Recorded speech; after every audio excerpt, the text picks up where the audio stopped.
Aquí en Neo TV, a esta hora presentamos El Testimonial, comunicación profesional para el análisis y debate. Saludos amigos del Ecuador y del resto del mundo, bienvenidos a El Testimonial. Nuestro invitado de hoy es Carlos de la Torre. Carlos fue ministro de Economía del actual gobierno entre el 24 de mayo del 2017 al 6 de marzo del 2018.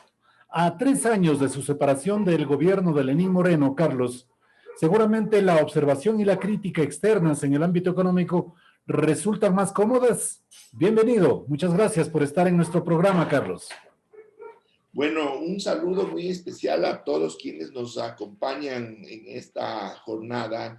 Y en definitiva, no creo que sea cómodo para nadie tener que criticar un manejo económico que nos ha llevado más allá de una crisis, nos ha llevado ya a un nivel de catástrofe. Lo que uno quisiera más bien es al revés, poder resaltar lo positivo de un manejo económico, seguramente con alguna crítica constructiva, pero de alguna manera evidenciar que las cosas se hacen en función del bienestar de la mayoría de los ecuatorianos y no al contrario, en función de intereses particulares en perjuicio de la mayoría de los ecuatorianos. Carlos, en la evolución de principales variables de la economía ecuatoriana durante su ejercicio como ministro de Economía y Finanzas, hay puntos muy positivos que destacar y por eso los voy a citar brevemente para que usted tenga la gentileza de hacernos un comparativo entre el Ministerio de Economía y Finanzas que usted administró y el que está cerrando ahora con el gobierno de Lenín Moreno. Reducción de la pobreza del 23.1% al 21.5% entre junio y diciembre del 2017. Reducción del índice de Gini del 0.462 al 0.459. La reducción del riesgo país de 650 puntos en el 2017 a 430. Ahí le he dado algunas cifras, Carlos, que usted seguramente va a ratificarlas y va a proyectarlas haciendo una analogía, una comparación con lo que ocurre actualmente.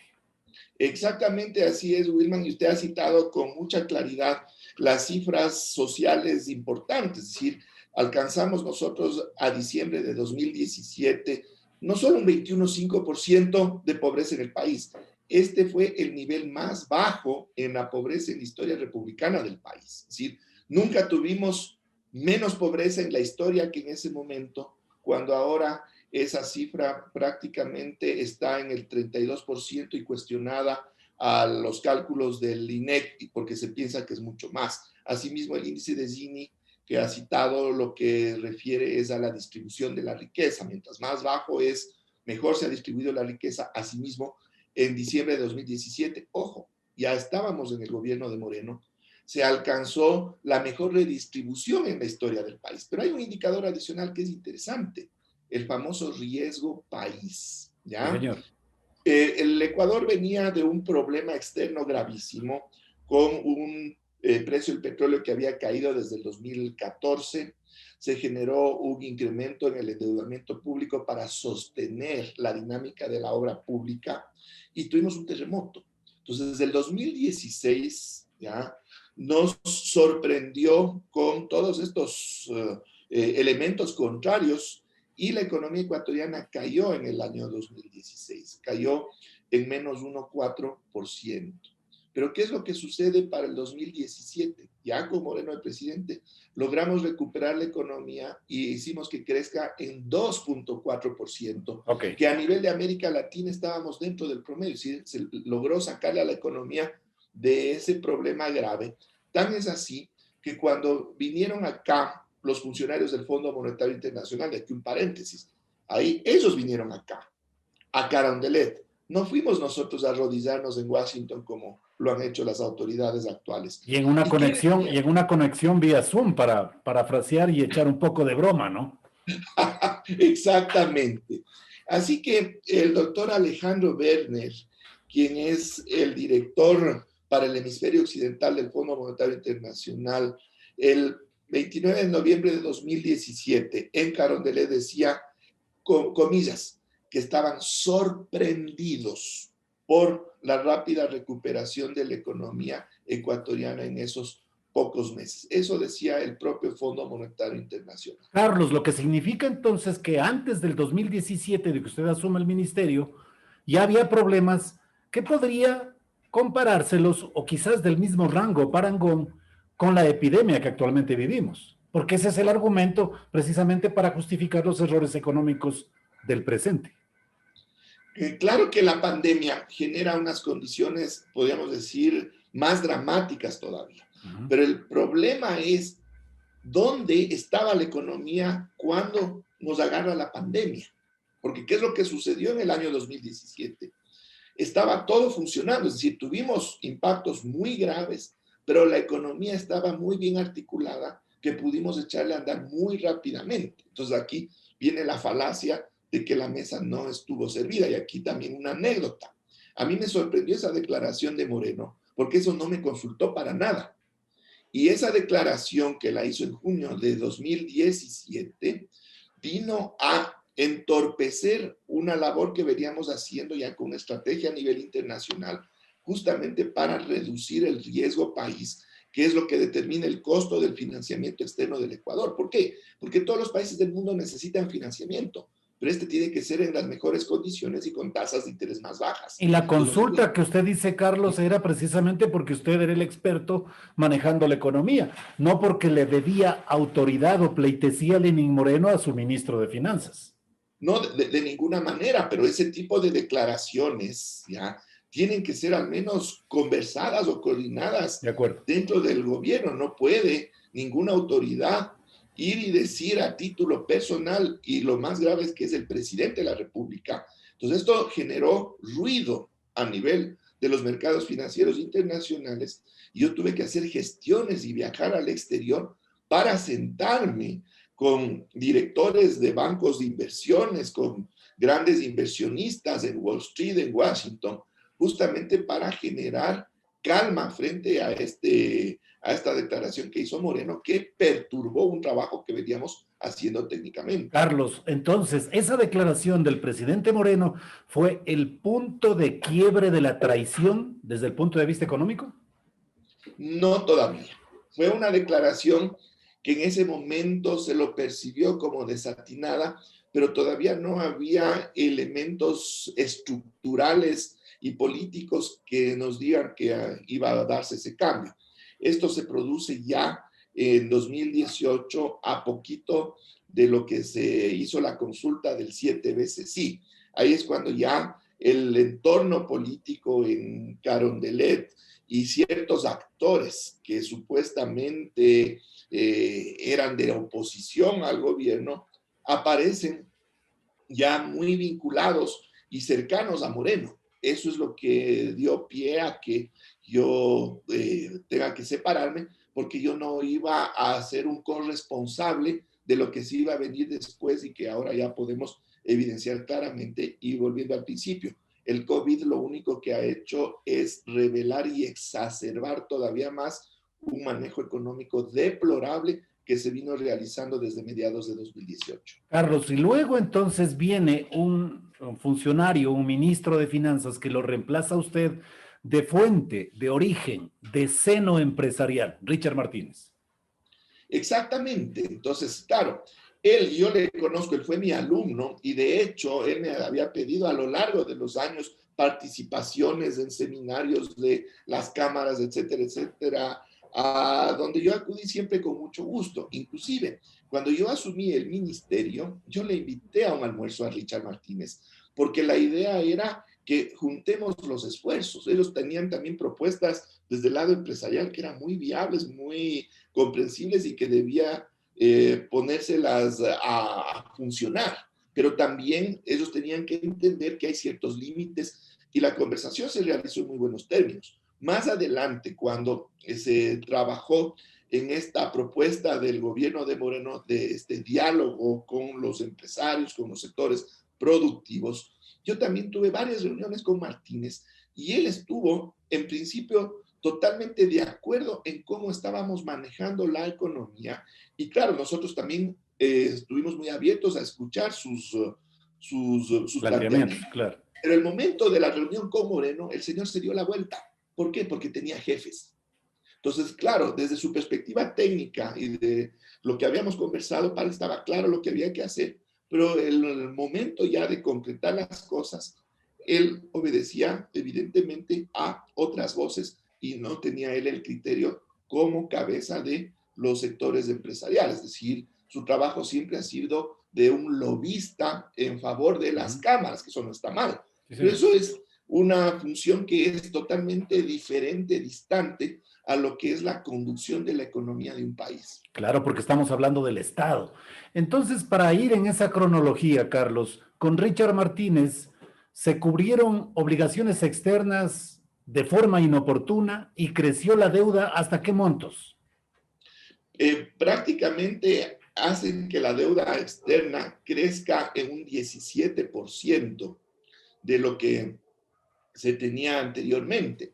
Pero esto también hay que tener en cuenta que implica que en el total de la deuda pública, esto nos debe a unos valores que están casi duplicados de lo que era en el año 2017, porque adicionalmente hay algunos rubros que no están registrados como la deuda en firme, sino como unos compromisos de corto plazo que tiene el Ministerio de Economía y Finanzas, que son las cuentas por pagar que se le vienen acumulando desde el año 2018 a la fecha. Entonces, si nosotros ya consolidamos absolutamente todos estos elementos, estamos hablando de una deuda total del sector público que estaría cercana al 75% del Producto Interno Bruto, cuando la deuda total del sector público en diciembre del 2017 estaba un poquito por encima del 40%. ¿Sí? Prácticamente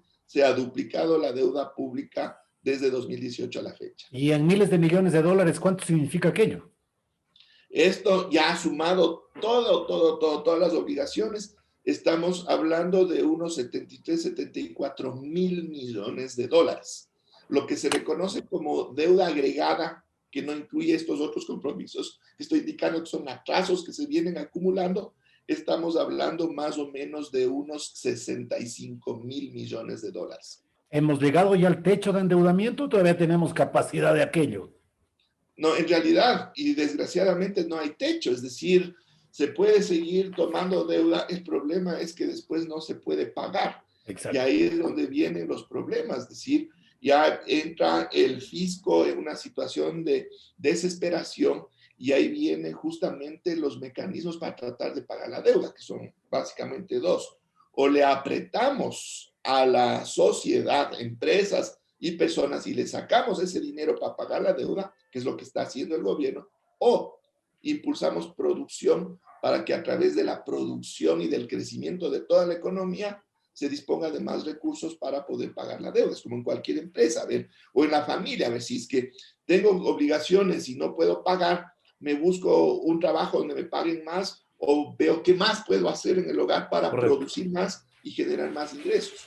O le quito a mis hijos lo de la colación para pagar la deuda. Más o menos es eso lo que se enfrenta desde el manejo de las cuentas fiscales. Ahora, ¿qué correspondería en el inicio del nuevo gobierno en materia de deuda externa? ¿Seguir acumulando obligaciones, seguir reclamando recursos? ¿No los tenemos para recuperarnos de la pandemia? ¿O cuál es el sendero, Carlos, que recomendaría usted al uno o al otro candidato a la presidencia de la República que triunfe el 11 de abril próximo? Ya, a ver, primero tenemos que comprender cuál es el problema fiscal, es decir, por qué las cuentas fiscales están tan mal y por qué este gran endeudamiento, ¿ya? Entonces, el problema no es fiscal propiamente, no es que reduciendo el tamaño del Estado, que nos han pintado con el adjetivo peyorativo de que es obeso, no señor, va por ahí. Sí, señor. ¿Ya? El problema es que con esta lógica dogmática de la austeridad, el gobierno eliminó completamente la inversión pública ya desde el año 2018. ¿Qué es la inversión pública? Es la construcción de carreteras, de proyectos hidroeléctricos, del tendido eléctrico, es decir, de toda la infraestructura que a quién le sirve. A la empresa privada para producir más y mejor. Con mejores carreteras, ¿quién se beneficia? Los empresarios, pues.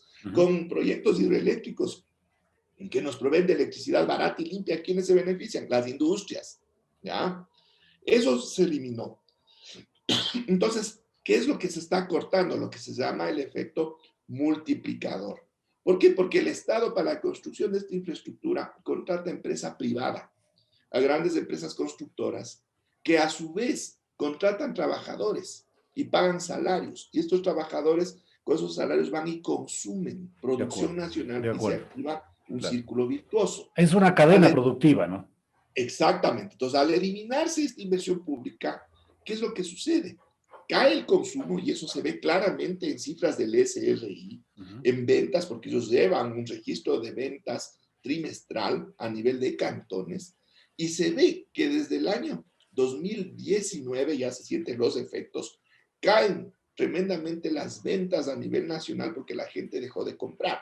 Si Cae caen el las ventas, empleo.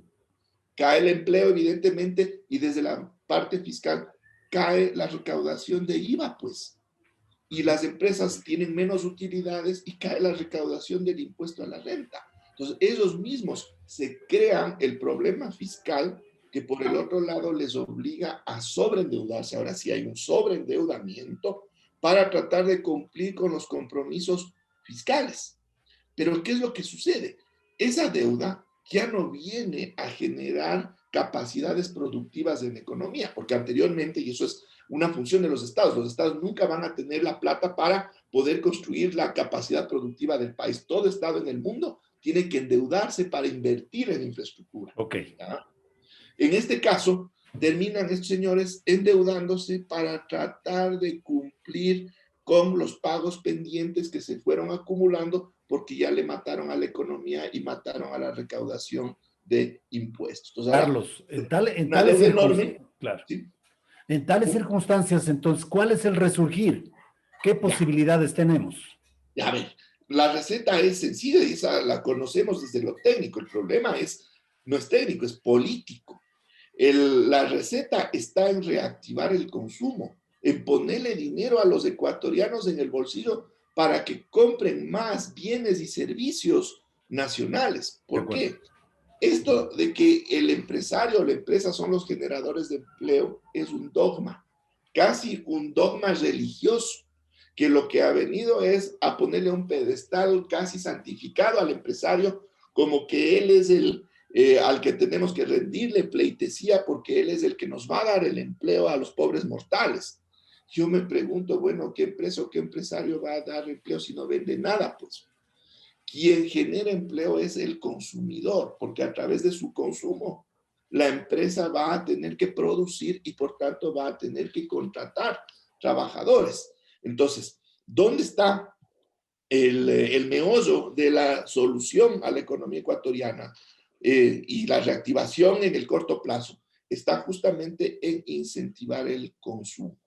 Ok, Carlos. Entonces, paralelamente hay que defender la dolarización. Puede ser un acierto de Lenín Moreno, que desde el 8 de febrero del presente año intenta en la Asamblea que le aprueben el proyecto de ley para la defensa de la dolarización en una reforma al Código Orgánico Monetario y Financiero que paralelamente también mueve los cimientos, según ellos, de protección del Banco Central del Ecuador y las divisas que maneja. A ver, el hecho de que propongan un proyecto de ley que se llame de defensa de la dolarización no significa siquiera que esté relacionado con la dolarización, es solo un nombre. Y veamos los nombres de las leyes y del manejo económico que le ha dado Moreno. Cuando Martínez asumió el ministerio, nos habló del famoso plan de prosperidad. Yo pregunto, bueno, a todos quienes nos acompañan, ¿qué tan prósperos estamos ahora como país? Si estamos bajo este plan de prosperidad. Luego nos hablaron de una ley de fomento productivo en el año 2018, que básicamente fue la revisión tributaria, es decir, perdonarles las obligaciones que tenían grandes contribuyentes, Sí, señor, sí, con el señor. fisco, ¿ya? ¿Y qué fomento productivo? La producción no ha crecido, ha caído ya en 2019, antes de la pandemia, ya el PIB del Ecuador registró nuevamente una caída y ahí no hubo terremoto, no hubo precios del petróleo de a $20. ¿Dónde está el fomento productivo? ¿Ya? Bueno, nos han hablado ahora de que la ley humanitaria venía a resolvernos los problemas del COVID y ¿qué es lo que se ha hecho?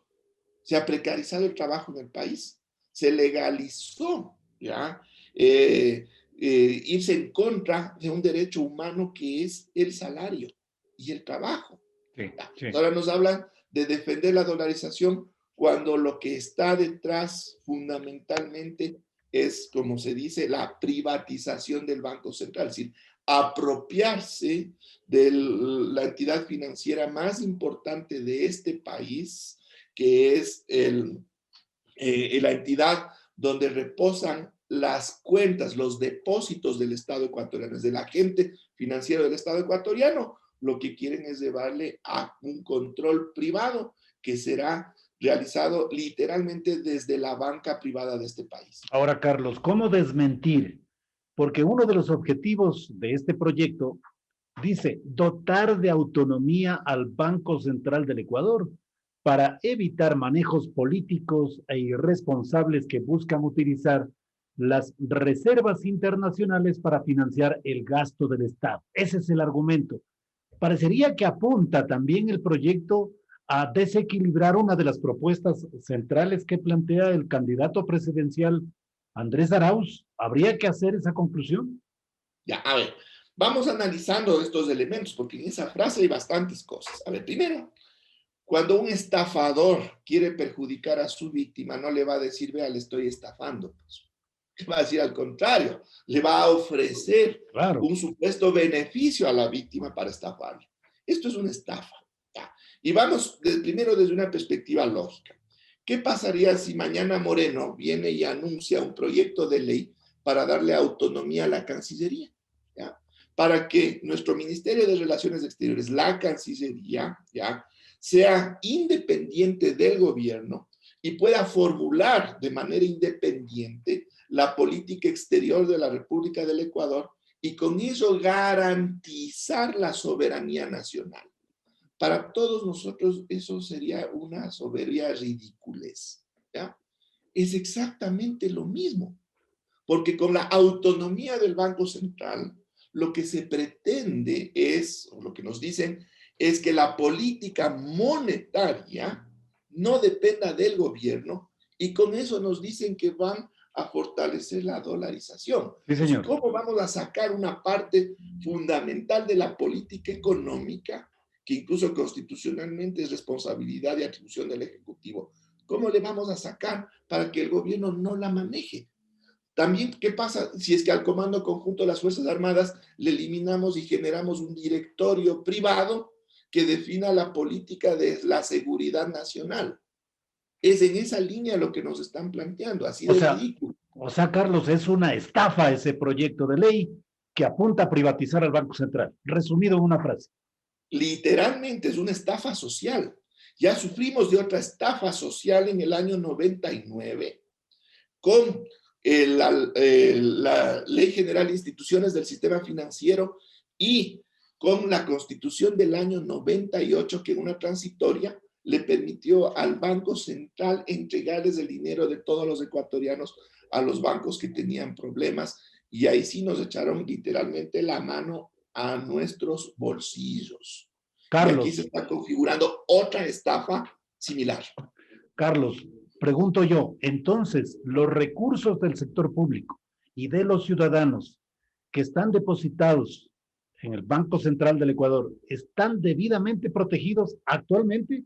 ¿No hay el riesgo de que en el próximo gobierno se haga mal uso de aquellos? Debo concluir de sus expresiones que podemos usarlos, pero en buena lid.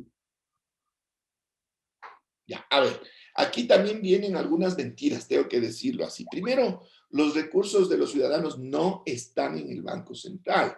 Si nosotros tenemos una cuenta en un banco, de Wilman, si yo tengo una cuenta en un banco, el banco, ¿qué es lo que hace con ese dinero? El banco está prestando a otras personas, no está entregándole al Banco Central.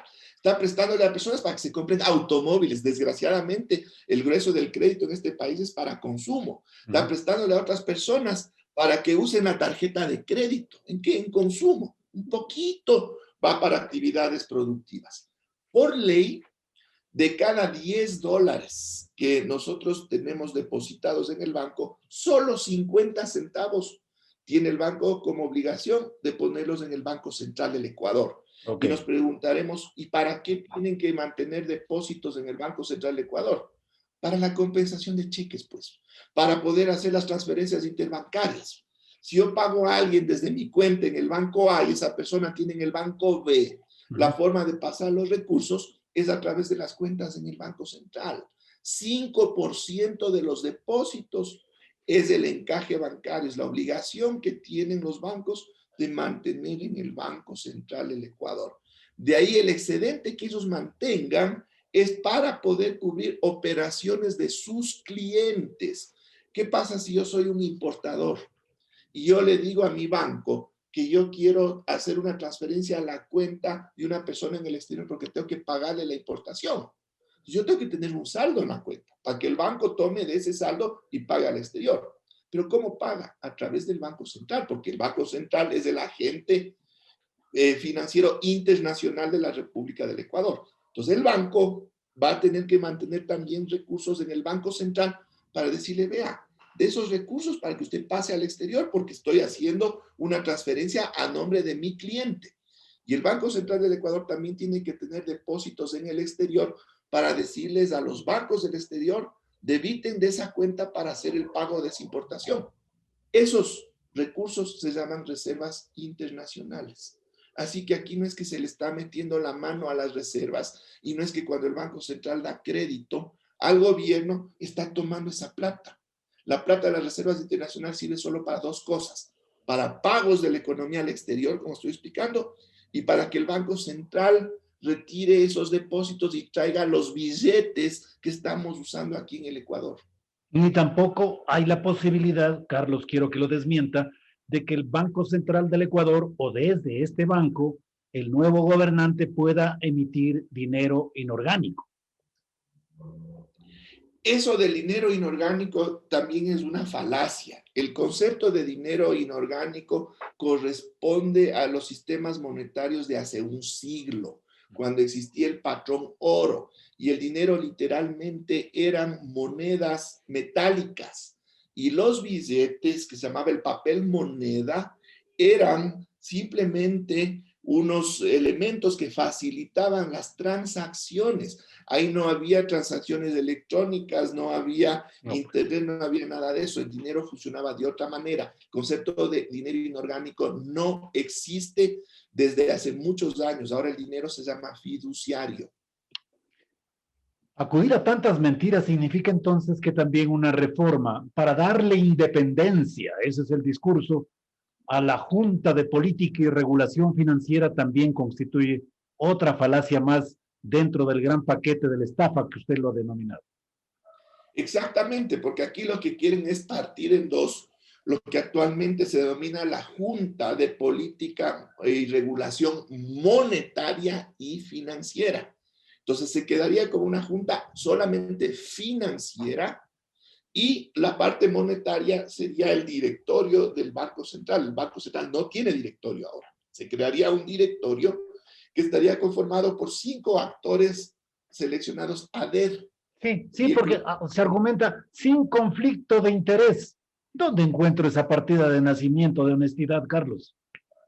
Y encima, estos directores van a tener que tener un perfil de 10 años de experiencia en el manejo monetario y financiero, título de 4º nivel y sin conflicto de intereses. Entonces, ¿quiénes van a ser aquellos? Van a ser funcionarios de la banca, pues. Así no tiene conflicto de interés, pero al mismo tiempo que sea funcionario de la banca, porque no impide que trabajen en la banca al mismo tiempo que sean parte del directorio del Banco Central.